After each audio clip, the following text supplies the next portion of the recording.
Have you ever wondered why some of your teammates are super incredible and other ones are, well, less than desirable? Hey, I'm Lindsay from Salon Business School, and today we're going to dive into the four types of team members. And, it's just a great lens to look through anytime you're feeling like, hey, something might be off in my salon company. What could be contributing to this? So, today we're going to look at the four different types of team members. And when we're doing that, we know that there's two main drivers in, when we're looking at the different people on our teams. And one of those is values driven. And so we know when someone's values are in alignment with ours, it really tends to make the relationship just be a whole lot more smooth sailing.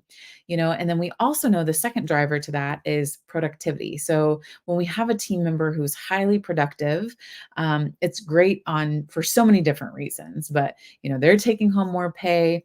It's keeping, the health of the business in a lot better position. And, there's no room for idle hands when somebody's productivity is high. And so when we're looking at employees, a lot of it is we're looking at like, hey, are their values in alignment and are they productive? And so when we first look at this, when there could be somebody on our team, we like to call this first level a rodent. So this is where their productivity is low and their values are low. It could be somebody newer on the team. Usually, somebody doesn't make it past a level 3 staying in this position. Sometimes they do, but a lot of it is like, hey, you set out your company heartbeats, what your values are. These are the things that drive your mission and what you have agreed upon to play the same game inside of your company.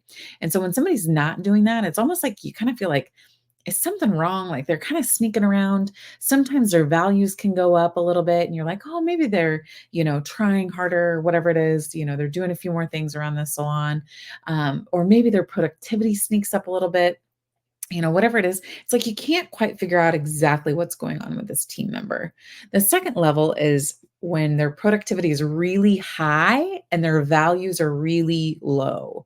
And so this is we would really caution you if you put somebody inside of this category, beware because they are considered a Godzilla. And Godzilla can take out a whole organization. Uh, with those intentions because when their values aren't in alignment with yours, they're going to be actively disengaged. They're going to be going against everything that you say. They're going to be talking bad about the company. They're not going to be looking for ways to help others. They're not going to be a team player. It's going to be all about themselves. They're Godzilla. They're going to take over the world. They think that they got there alone. They have no values in alignment with yours. So really be cautioned if you have somebody on your team and you put them in this category. They could take out your whole organization. The next area we want to look at is the groupie.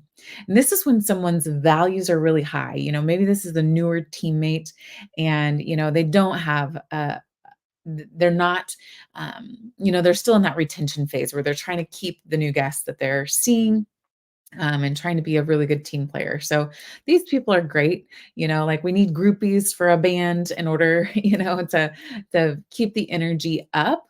And so the cool thing about this is like, hey, we just have to work on that productivity. We need to work on the retention with the guests so that we can get them up into that next category.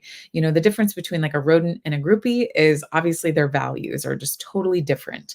A groupie sees the values of the company, they are in agreement with them, and they are doing everything in their power to really exemplify what it means to be a great teammate.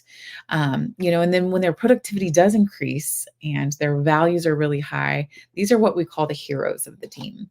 They're really looking out for everybody around them. They want everybody to win. It's not just about them. It truly is a team-based environment for the hero. And, they're really exemplifying those values. And so, of course, we want as many heroes as we can get on a team. This is a good exercise to just think about your company, where you would place different people, and then what it is that, you could be looking at from a coaching standpoint to help somebody get to the next level.